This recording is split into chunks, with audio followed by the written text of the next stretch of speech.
Shiny light on me, I need the top. Shiny light, oh no. Hi-lo, everybody. All right, let's get into this. Google now working with liberal groups to target conservative websites. Partners with ProPublica, BuzzFeed News, and Southern Poverty Law Center. Well, that doesn't sound horrifying or in any way. Free speech ain't what it used to be. The anarcho-communists on the left are using the made-up kerfuffle over President Trump supposedly embracing white supremacists to crack down on whatever they decide they just don't like. And now tech giant Google is getting in on the game. Never let a good crisis go to waste. Under the guise of rooting out hate, the search engine company is launching a new machine learning tool to help journalists covering hate news leverage this data in their reporting, Google said in a blog post. The Documenting Hate News Index, built by the Google News Lab, Data Visualization Studio Pitch Interactive, and ProPublica, takes a raw feed of Google News articles from the past 6 months and uses the Google Cloud Natural Language API to create a visual tool to help reporters find news happening across the country. It's a constantly updating snapshot of data from this year, one which is valuable as a starting point to reporting on this area of news. Well, I don't have much to say there except for, does this sound like something that a search engine company should be doing? Working in conjunction with the media like this? I mean, they're already working in conjunction with government, which, I mean, this collusion between Google, the media, and government is frightening, terrifying, Orwellian, if you will. The Documenting Hate project, launched in response to the lack of national data on hate crimes. Well, the FBI is required by law to collect data about hate crimes. The data is incomplete because local jurisdictions aren't required to report incidents up to the federal government. You are not the FBI. You're not the police. You're a search engine. Stopping hate is not your job. Give me search results. Give me my search results. That's all I care about, Google. All of which underlines the value of the Documenting Hate project, which is powered. Notice that they don't describe what hate is. It's just hate. Hate. What is hate? Define it, please. They won't, because they want to use it in a blanket term to shut people up. And when I mean that, I mean the radical progressives that basically they want their Marxist revolution. They don't call themselves Marxists, they're progressives. They'll progress to it. It's not revolution, it's evolution. Which is powered by a number of different news organizations and journalists who collect, news organizations and journalists. They're trustworthy, who collect and verify reports of hate crimes and events. Documenting Hate is informed by both reports from members of the public and raw Google news data of stories.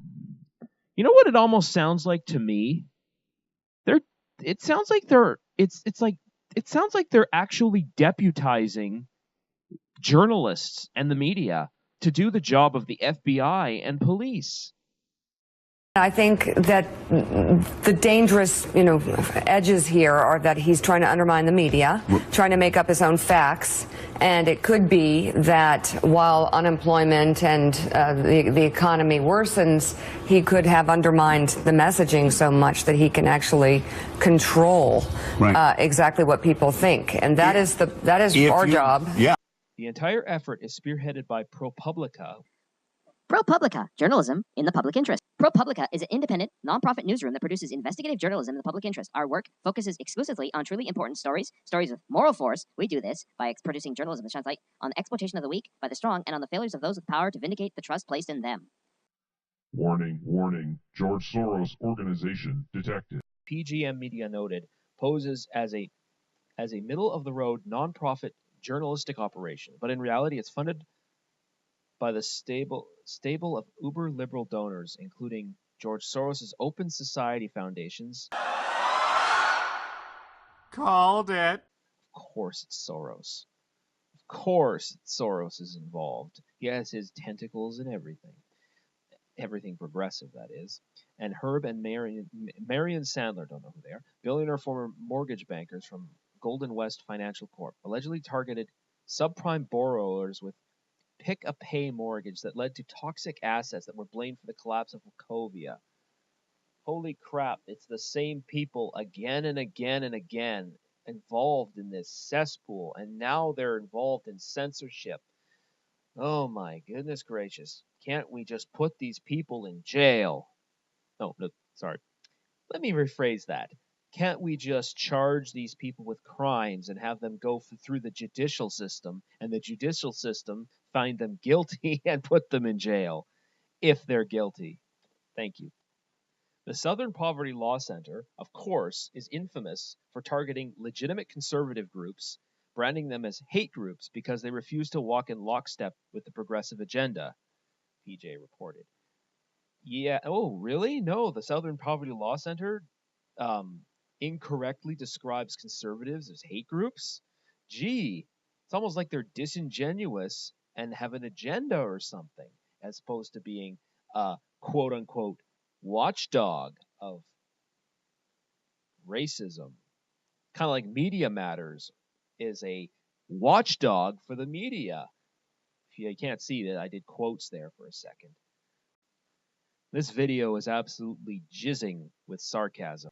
And if Christy Winters is watching, then I'll explain this to her. I don't need to do indicators of sarcasm when I'm doing a video. You can hear it in my voice. It's easy enough to figure out the direction of this project by taking it for a test drive. The search for Scalise returned 4 results, one of which didn't even mention Steve Scalise, the congressman who was shot by a crazed leftist in June. A search for Trump during the same time period yielded more than 200 results. A search of the raw data resulted in 1,178 hits for Trump and not a single mention of Scalise. Well, that's because the shooting didn't happen. If it's not on Google, it didn't happen. Of course. It's a right-wing lie that he got shot, that Republicans were shot, that the left engages in violence. No, they're peaceful protesters against racism. How can you accuse them of being violent? They're peaceful protesters. Sorry, media, you're not BSing me on this. I know your game. I've been studying you. I know how you work. I've seen you work for 8 years. You're not going to put one past on me. I know what's going on. The new group is getting in touch with editors and creators of websites. Okay, well, that sounds ominous. With ProPublica reporter Lauren Kirchner writing in an email to them. We have a name. Excellent. I am a reporter at ProPublica, a nonprofit investigative newsroom in New York. I am contacting you to let you know that we are including your website in a list of sites that have been designated as hate or extremist by the American Defamation League or the Southern Poverty Law Center, both reputable institutions. We have identified all the tech platforms that are supporting websites on the ADL and SPLC lists. Yeah. Okay, Commissar. Well, we must obey the party. Whoa, hey, wait a minute. The American Defamation League, isn't it supposed to be the Anti-Defamation League? There's no anti in there. It's the American Defamation League. They're pro-defamation. Holy shit, that's got to be a typo. And I wonder who, it's either the writer of this article or it's the actual email that the person sent. Holy shit, the American Defamation League, which means they're pro-defamation. I'm pretty sure that's a typo, but that's hilarious. So now we return to the email from the party. We would like to ask you a few questions. Do you disagree with the designation of your website as hate or extremist? Why? We identified several tech companies on your website: PayPal, Amazon, Newsmax, and Rev Content, whatever that is. Can you confirm that you receive funds from your relationship with those tech companies? How would the loss of those funds affect your operations? And how would you be able to replace them?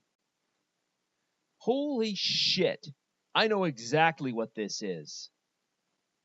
This is McCarthyism. This is McCarthyism. This is the Red Scare. This is Senator, have you no shame? This is, have you been or ever been a member of the Communist Party?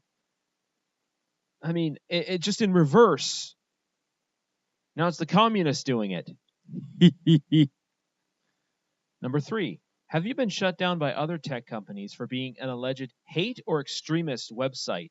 Which companies? Good God, it is a blacklist. Many people opposed to sites like yours are currently pressuring tech companies to cease their relationships with them. What is your view of this campaign? Why? What do you think it is? And you, sir or madam, are basically behaving like the mob, shaking down conservative websites. Absolutely disgusting. And then there's the ringleaders at CNN, has published a list of hate groups compiled, of course, by the Southern Poverty Law Center, which includes plain old conservative groups like the David Horowitz Freedom Center, Family Research Council, and Act for America. Also, I believe it's got David Barton's Wall Builders, which is basically about telling the correct history of the Founding Fathers. Warts and all, you know.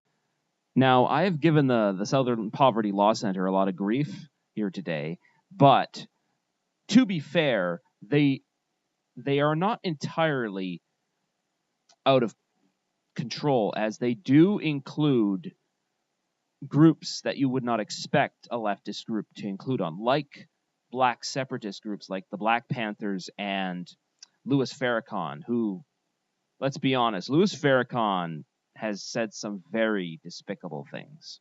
So credit where credit is due here. I just think that they try too hard to put people on there that just to balance the scales or whatever. I don't know. Like the Tea Party, which the Tea Party didn't have an ounce of violence associated with it that I'm aware of. And they include they too often include Christian groups whose beliefs is against gay marriage, and that is part that they are somewhat bigoted against Christians and religion. But credit. Shiny light,